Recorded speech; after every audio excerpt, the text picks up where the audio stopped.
Yuk. Assalamualaikum warahmatullahi wabarakatuh. Selamat siang sahabat radio dimanapun Anda berada.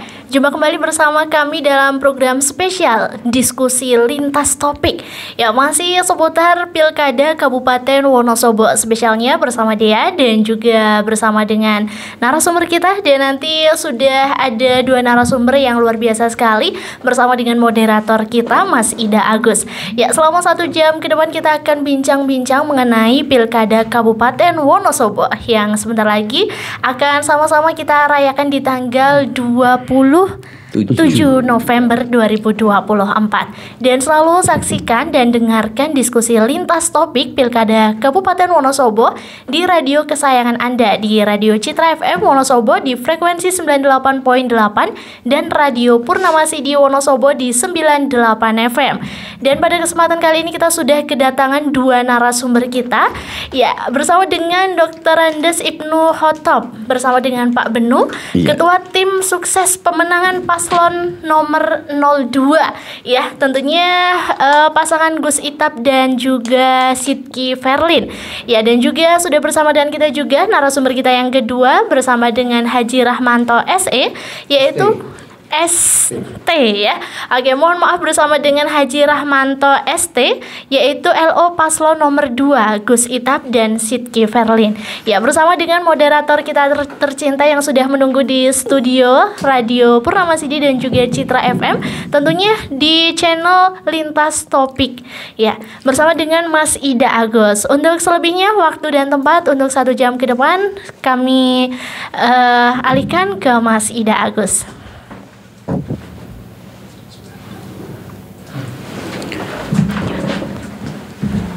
Oke, terima kasih Mbak Dea ya.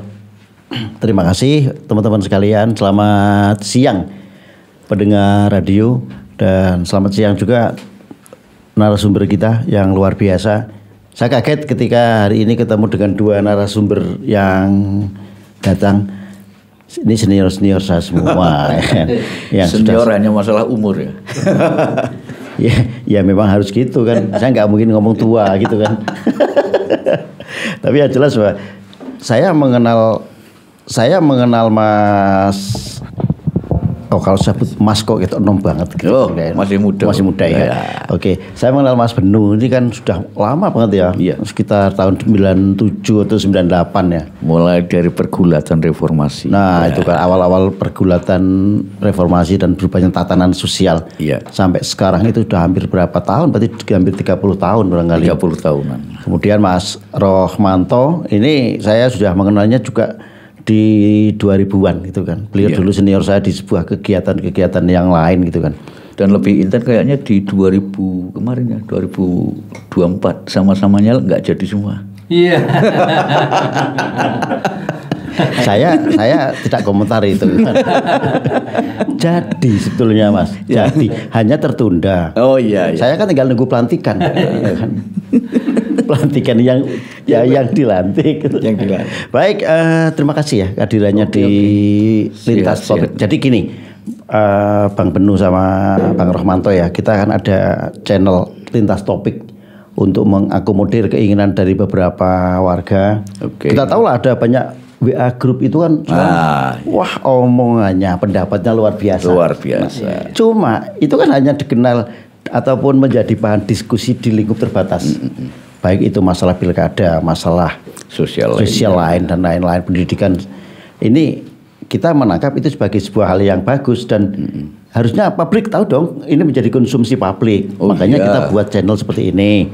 Nah, sinyampang persoalan-persoalan pilkada ini masih menjadi perhatian utama. Ya udah, kita mengakomodir perjalanan pilkada ini, kita kawal masyarakat biar tahu. Oleh karena itu kita hadirkan dua narasumber dari tim pemenangan paslon nomor 2 ya, Gus Itap sama Sidki. Jadi kita mencoba untuk memberikan pendapat dari berbagai perspektif, baik itu 01, 02 seperti itu. Nah, langsung ya Mas Benu ya, saya tanya ke Mas Benu dulu. Mas, hampir tidak bisa nyalon saat itu.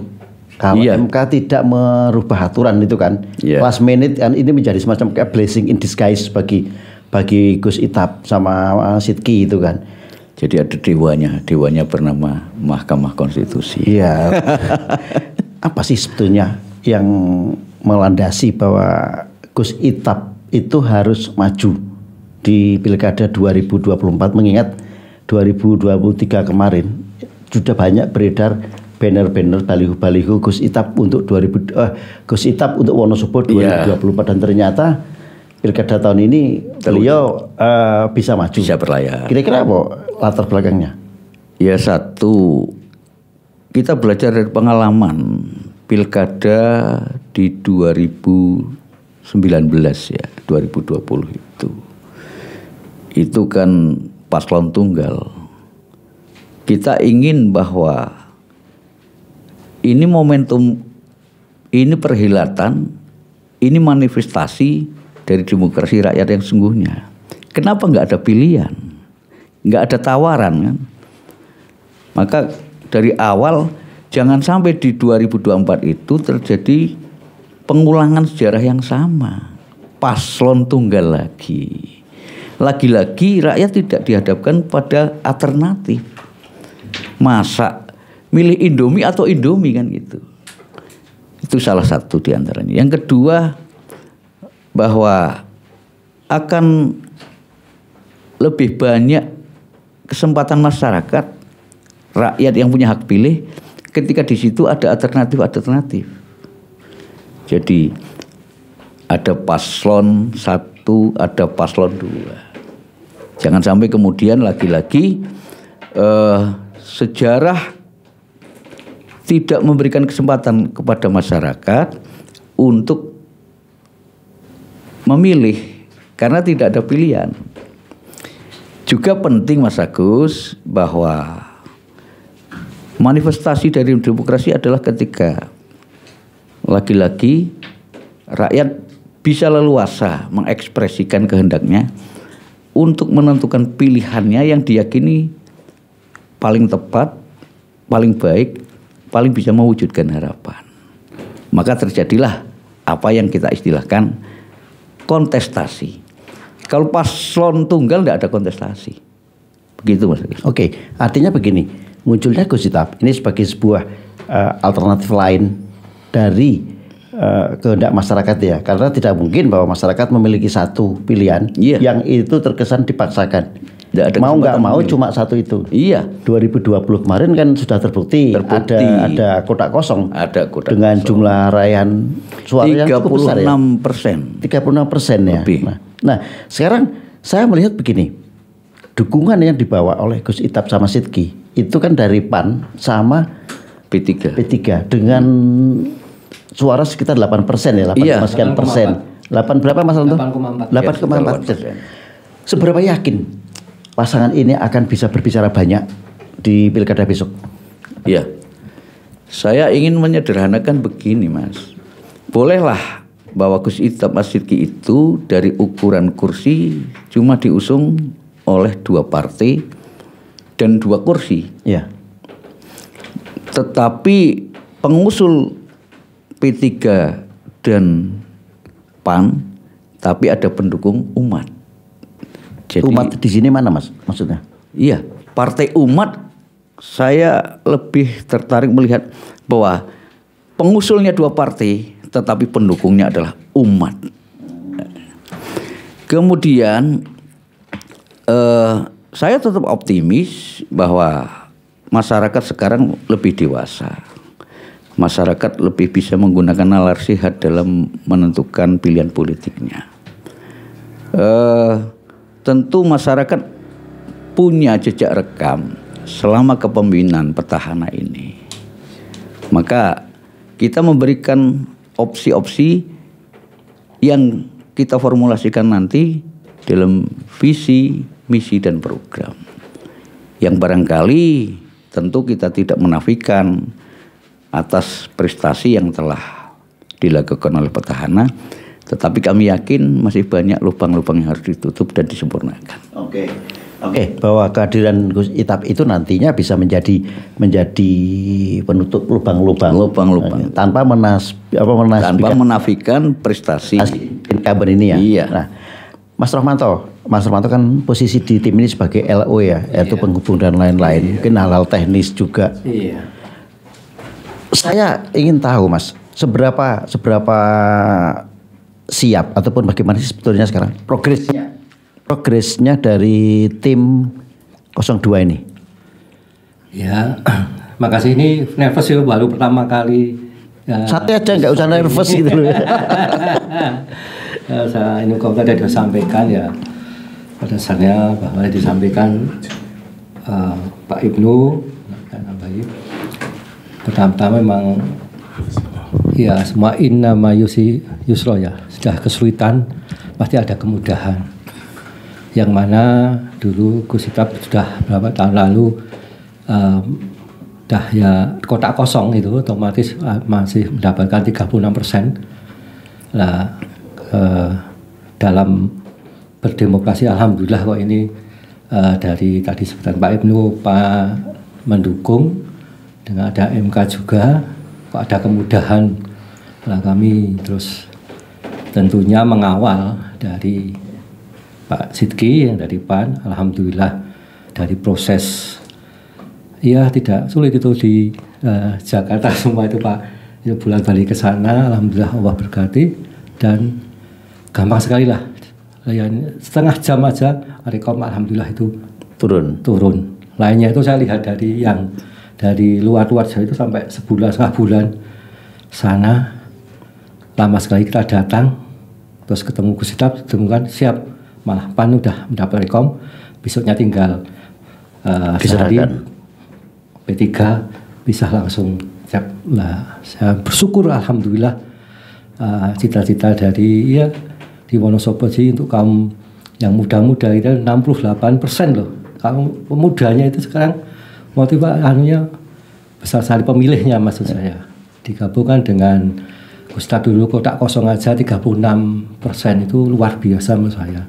Ya mudah-mudahan saya hanya Wonosobo dengan adanya kotak berisi ini ya bisa, kalau yang jadi semua baik, yang calon itu pasti baik. Ini lebih baik bisa mengusung Wonosobo yang Badun Toy Batun, harapan saya begitu, membangun inspirasi datangan ke sini otomatis kan membangun Wonosobo. Nah, harapan dari sampaikan bahwa kita sudah punya 36% ya. Kalau mau ngambil 21 yang masih bingung-bingung ini, insya Allah kita giring dengan tadi bilang umat tadi, insya Allah kalau Allah sudah memberikan garis, sudah mulai ini waktunya ya tidak bisa mengalah.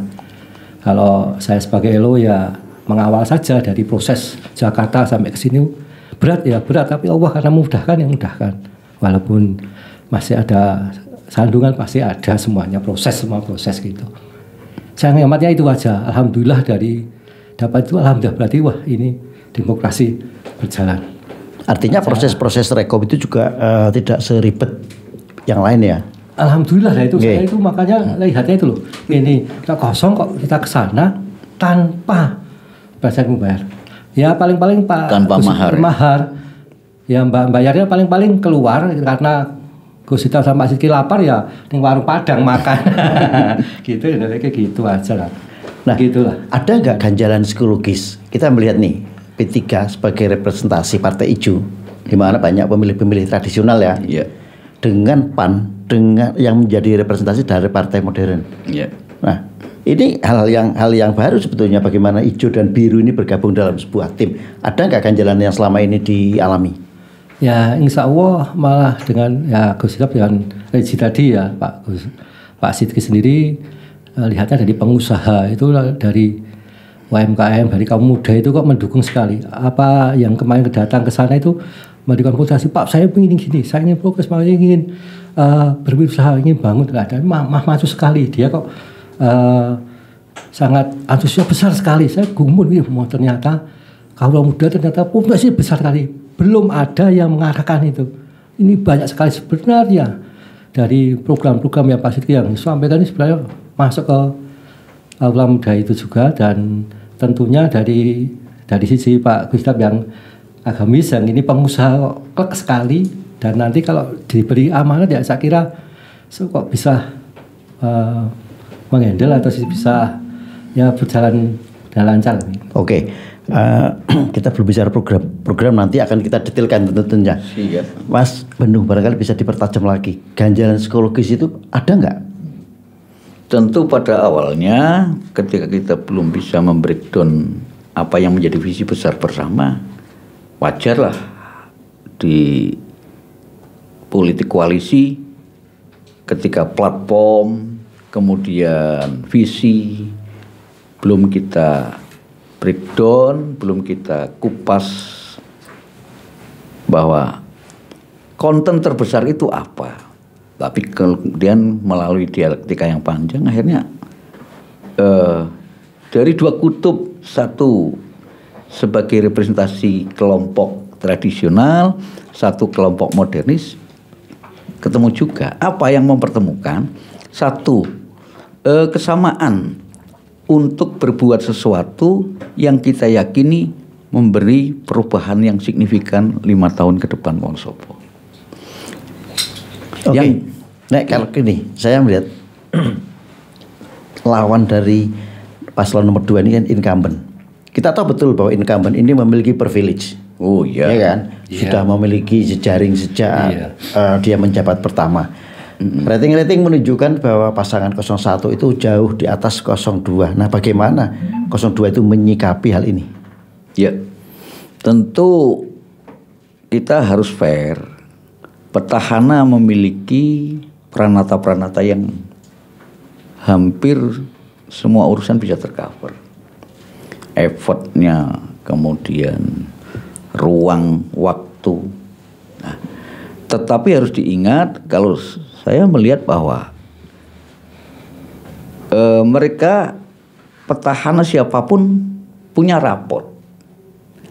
Di situ raport akan disimbolisasikan dengan boleh nomor bilangan, ada ndak nilai istimewa 9-nya, ada ndak nilai merahnya.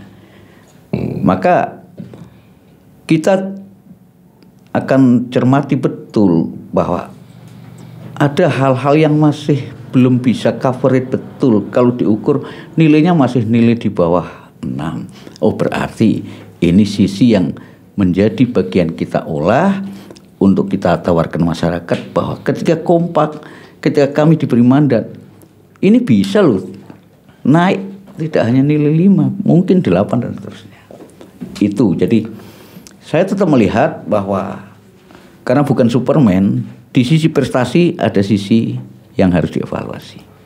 Artinya bahwa apa yang dijadikan capaian-capaian sama incumbent ini tetap dalam pantauan 02. Sejauh mana incumbent ini bisa merealisasikan apa yang sudah diprogramkan di awal dulu atau belum? Kedua itu kan. Kalaupun sudah, capaiannya berapa besar gitu kan. Ibarat nilai tadi kan antara 1 sampai 10 berapa gitu kan.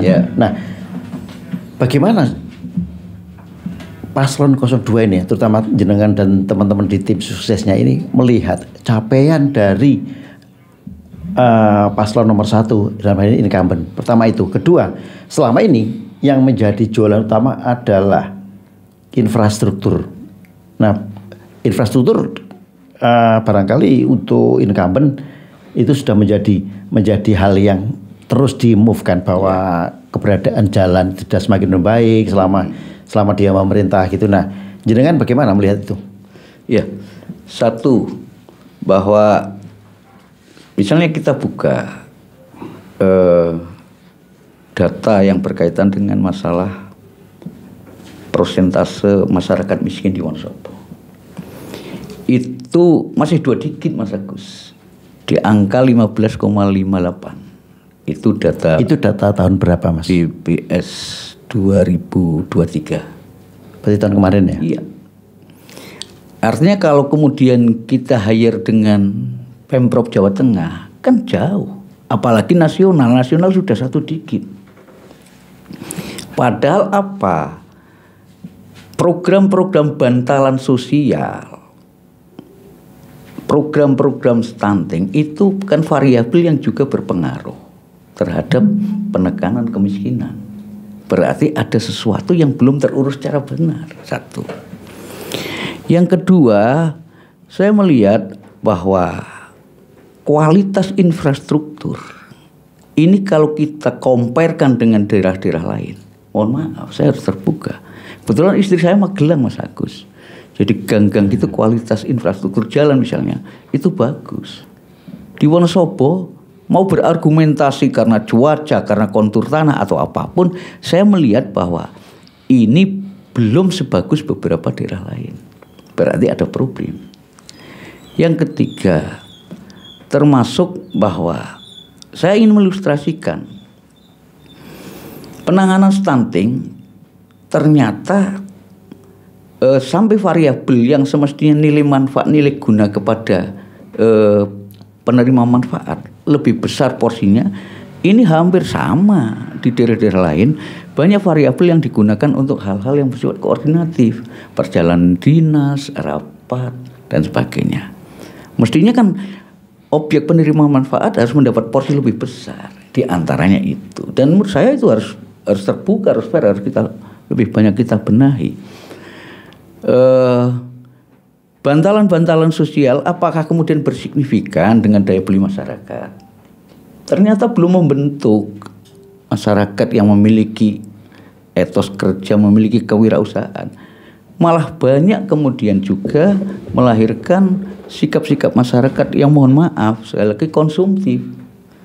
Jadi ketika bantuan langsung tunai diberikan, berbondong-bondong ke masyarakat, mohon maaf, ke pasar dan sebagainya. Berarti ada mental yang harus dirubah, mental kewirausahaan. Jejaring-jejaring ini yang nanti akan kita formulasikan dalam bentuk diklat-diklat pengembangan skill dan sebagainya, membentuk kelompok-kelompok kecil, small group yang punya kreativitas, punya kearifan lokal, mengolah sehingga menjadi masyarakat yang memiliki skill. Tidak hanya menggantung BLT, begitu terima berbondong-bondong ke pasar, borong, selesai. Oke. Kemiskinan, saya tertarik tadi bahwa kemiskinan di Wonosobo itu masih 2 digit. Masih 2 digit. Artinya masih ada hal yang kurang tepat, kebijakan-kebijakan yang belum bisa merubah situasi di masyarakat. Menurut Mas Benu, apa Mas faktor yang itu tidak bisa mengcover kenapa kemiskinan di Wonosobo tidak juga beranjak berkurang? Kalau secara progresif saya apresiatif. Ada tren menurun. Ada tren menurun. Tetapi ketika masih di angka 2 digit, ini kan menurut saya belum optimal penanganannya. Tapi pemerintahan Afif itu kan baru 3,5 tahun. Iya. Apakah bisa dia menurunkan terlalu drastis angka kemiskinan itu? Iya. Jadi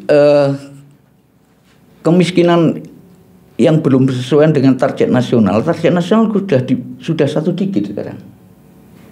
Kemiskinan di daerah 2 digit. Dengan limit waktu 3,5 tahun, ya tentu saya mengapresiasi sekali lagi ada progres penekanan kemiskinan semakin menurun. Tetapi sebenarnya kalau dioptimalkan bisa dalam hal ini di angka, kalaupun 2 digit masih ada toleransi tidak di angka 15. Ini kan 15. Yeah. Mungkin di 13 atau 12. Salah satunya misalnya apa? Ini berkaitan juga dengan kebijakan yang lebih memberi ruang terbuka bagi akselerasi ekonomi masyarakat sesuai dengan potensi masyarakat setempat. Contoh konkret, kenapa kemudian di wilayah Wonosobo Utara didekatkan coba pabrik misalnya pengolahan sayur, pabrik pengolahan kentang, atau mungkin pabrik pengolahan kopi, sehingga tidak hanya kemudian barang mentah yang dijual oleh petani, tetapi di situ ada senikel juga. Petani, kemudian ada investor mendirikan pabrik, menyerap tenaga kerja. Nah, itu bagian. Termasuk juga kenapa si Wonosobo tidak mampu menangkap investasi ketika di masyarakat, ketika investor di Jakarta banyak berbondong-bondong ke dalam. Di Temanggung Nah ini kan berarti apakah karena mungkin prosedur perizinannya atau mungkin tidak nyaman berinvestasi di Wonosobo.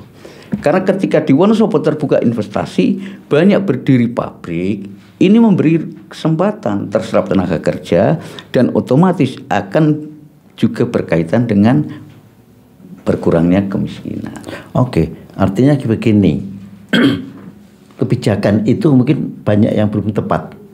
Kalau tadi saya boleh ambilkan benang merahnya dari itu. Boleh. Kemudian apa yang akan ditawarkan oleh paslon nomor 2 ini?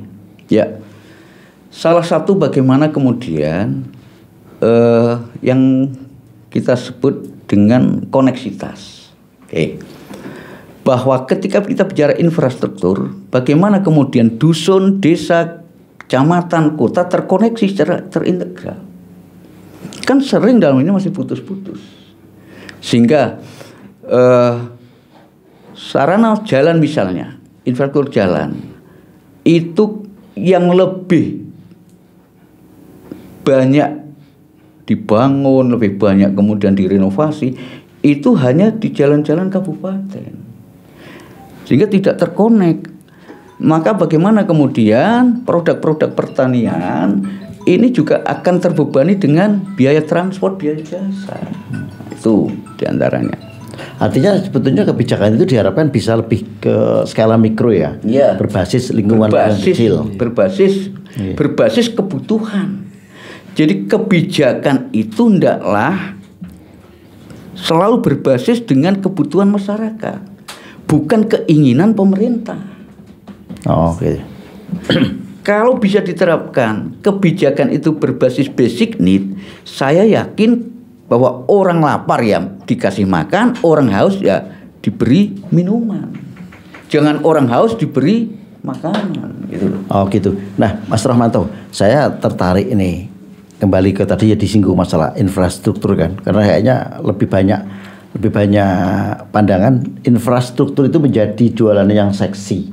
Keberhasilan sebuah rejim sih di daerah pemerintahan itu akan terlihat ketika misalnya jalannya mulus, ya kan? Ceki halus. Saya nggak ngomong itu punya teman saya itu. Apakah nanti paslon Gus Itap dan Mas Sidki ini masih akan juga mengusung isu-isu itu sebagai jualan di kampanye, atau juga dianggap sebagai program ketika pasangan jenengan itu terpilih? Ya insya Allah itu terus gulir, karena kita kenyataan di lapangan, paslon kita turun. Saya ngawal itu daerah Sepura, Gajah itu ternyata pertanyaan pertama saya ditanyakan infrastruktur. Jalan itu saya lihat sendiri ya, malah ada yang tandur pisang pantas sekali gitu. Nah tentunya dari kita turun ke bawah, kepercayaan masyarakat itu betul-betul yakin, saya lihat sendiri, tidak mengada-ngada. Infrastruktur pertama lihatnya, walaupun tadi dia bilang Mas Agus 3,5 tahun yang memang benar menjabatnya ini, tapi kalau 3 tahun dikejar ya sebenarnya target langsung bisa, tapi ternyata belum semuanya ini kenyataan, karena saya mengikuti paslon-paslon itu banyak pertama infrastruktur dulu. Itu yang jadi saat, karena saya mau bekerja, saya mau itu kendala. Kalau jalan mulus rezeki, kadang pembeli bakul luar itu mau datang ke lokasi saja mau ngambil bakul, wah sulit jalannya, pasar saja, itu sudah mengurangi pendapatan. Harusnya ya kalau bisa masyarakat pendapatannya tinggi, pengeluarannya dikurangi, itu menjadi mengakses tadi, insya Allah kemiskinan bisa terangkat itu. Intinya sebenarnya kan itu, kalau kita ada diusulkan bagaimana atau bisa pendapatan masyarakat dapat, pengeluaran dikurangi, lah nanti kan ada program khusus dari kayak itu yang saudara nanti khusus sih masih rahasia kayak bisa dikeluarkan ya untuk masyarakat gitu. Artinya begini, formulasi apa sih yang akan ditawarkan ketika tadi yang jenengan sampaikan bahwa sebisa mungkin masyarakat ya pendapatnya tinggi, tapi pengeluaran ditekan dengan adanya infrastruktur yang bagus. Formulasi apa yang ditawarkan biar itu menjadi alasan para warga memilih pasangan jenengan?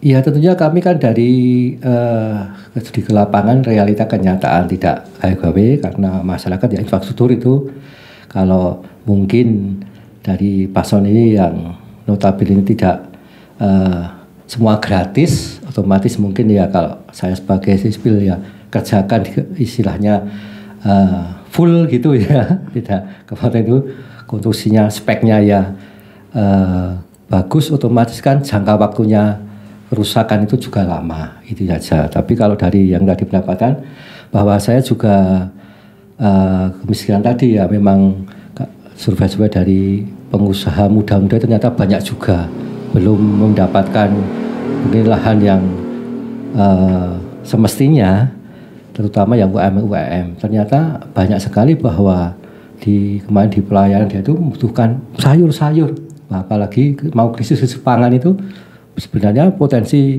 sayur kalau dibekukan seperti es itu nanti kan bisa lama itu kapal itu berapa bisa. Nah ternyata ya banyak sekali yang membutuhkan itu. Tadi sudah disinggung Pak Ibnu pabrik. Saya Masya Allah, saya survei di Purbalingga Temanggung itu ternyata pabrik-pabrik itu menguras tenaga banyak sekali. Ternyata dulu yang ngangkut di rumah sekarang ekonominya kok bangunnya jadi bagus. Anaknya sekolah biar dulu sama SMP saja sama SMA. Sekarang udah kuliah itu udah biasa. Nah makanya nanti ya, kalau mau beasiswa lagi ya nanti Pak Ibnu programnya ada Besti nanti beasiswa ya ada lagi.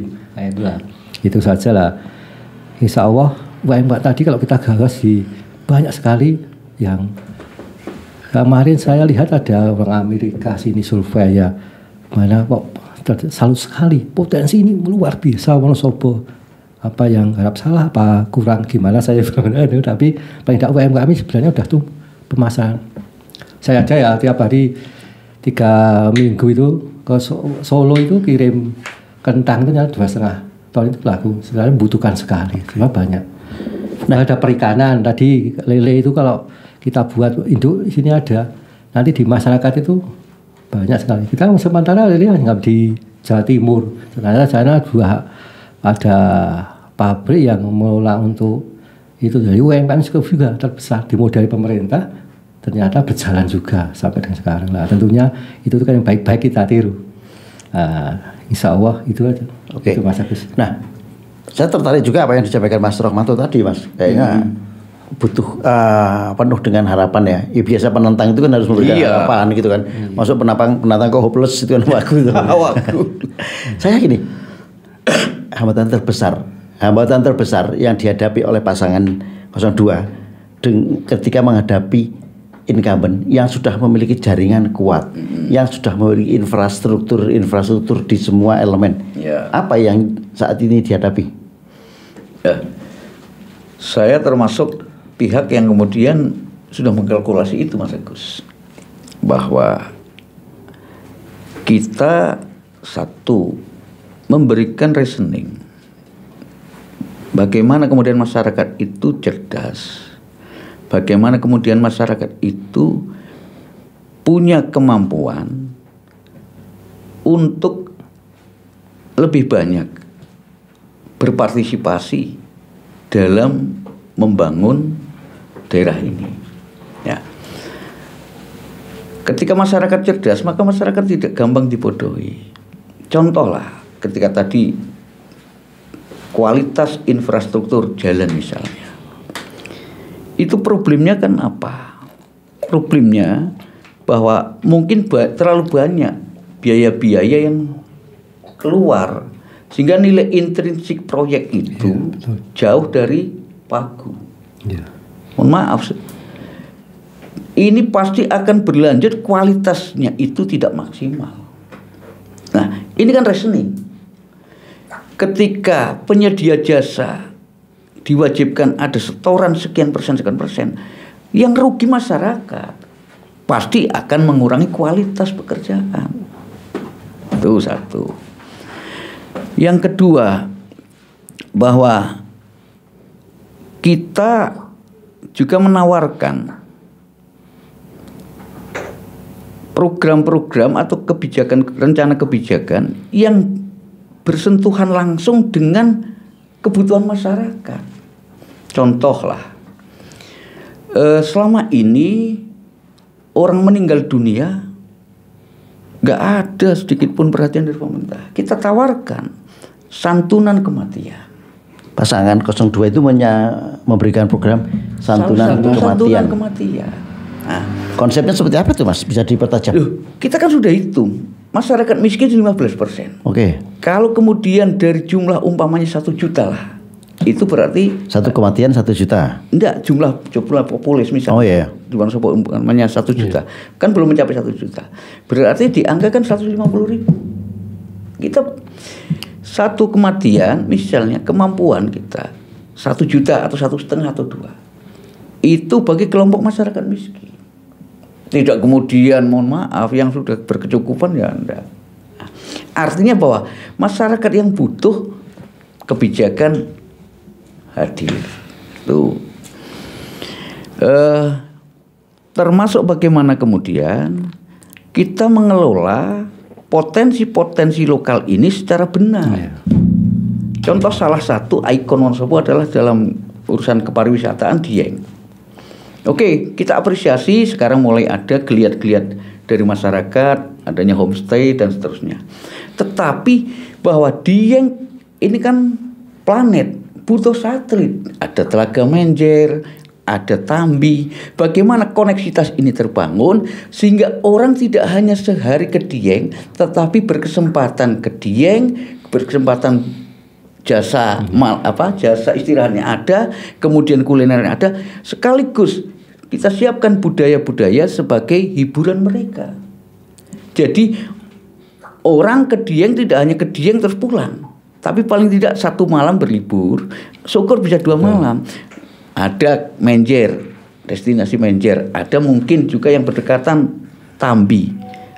Kulinernya kita siapkan, kemudian kita suguhkan budaya-budaya, sehingga di situ menikmati budaya, di situ menikmati kuliner, istirahatnya ada, otomatis akan berpengaruh terhadap ekonomi masyarakat. Oke, loh bukannya selama ini kan sudah ada program 5 Dieng baru, yang itu juga menjadi coverage dari apa yang tadi Mas Benu sampaikan. Tapi selama ini kan belum optimal, Mas. Maka kalau itu sebagai rintisan, kita berkewajiban mengoptimalkan. Jadi coverage betul. Ini menjadi satu koneksitas area wisata. Yang sekali lagi bahwa wisatawan tidak hanya datang, pulang istirahatnya di Magelang, istirahatnya di Jogja. Oh gitu. Ini nampak menarik ya. Kita banyak hal tadi. Pertama masalah infrastruktur, masalah capaian-capaian yang dilakukan oleh incumbent, terus program-program UMKM bagaimana nanti akan diterapkan dan dilaksanakan oleh pasangan Gus Ita dan Mas Sidki. Nantinya mereka memenangkan. Kemudian ada pariwisata, nampaknya luar biasa banyak hal, Mas Benu dan Mas Rohmanto. Kita pengen banyak sih sebetulnya sharing-sharing gitu kan. Hanya waktunya kok kayaknya terbatas banget gitu kan. Singkat closing, berikan saya paling tidak 3 ide besar yang akan dibawa paslon Gus Itap dan Sidki ini, biar itu menjadi sebuah reason atau pertimbangan bagi para warga bahwa saya akan milih pasangan ini gitu. Ya. 1, masyarakat dijamin warak. Terpenuhnya. Sebentar, kita lupa slogannya apa? Waras. Nah, warak. Artinya keterkecukupan sandang, papan, pangan. Oke.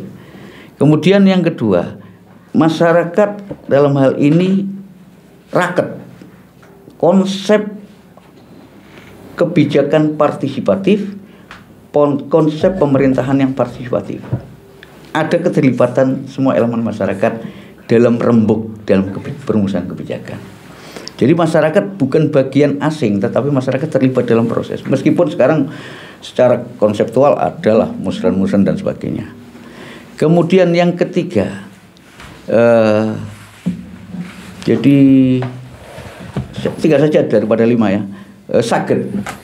Saged memiliki makna filosofis. Kita mengantarkan masyarakat itu menjadi masyarakat yang memiliki skill, memiliki kepribadian dan berdaya saing.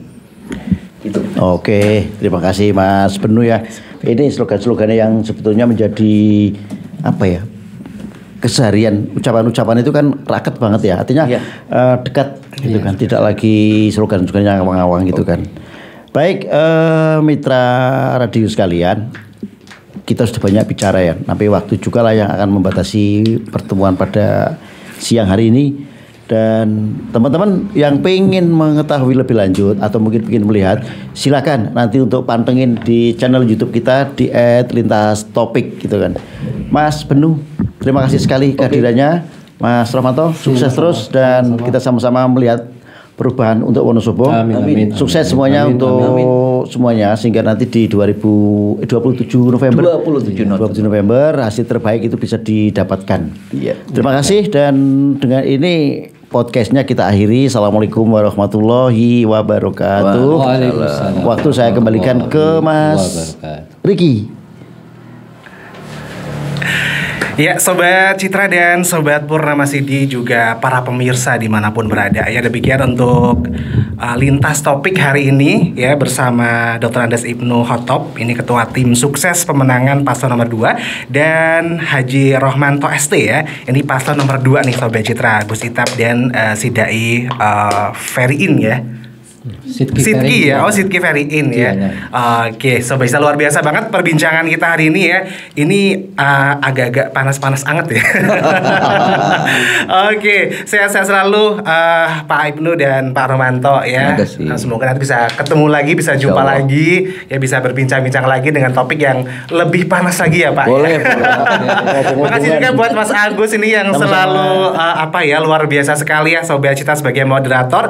Dan mungkin demikian ya untuk lintas topik hari ini, dan kita akhiri juga untuk Sobat Citra dan Sobat Purnama Sidi dimanapun berada. Terima kasih tanpa terkecuali yang sedang mendengarkan juga via streaming di jogjastreamers.com ya. Demikian saya Riki Wibisana pamit, juga tadi ada Dea juga pamitan juga ya. Terima kasih. Wassalamualaikum warahmatullahi wabarakatuh. Waalaikumsalam. Oke, Oke, thank you.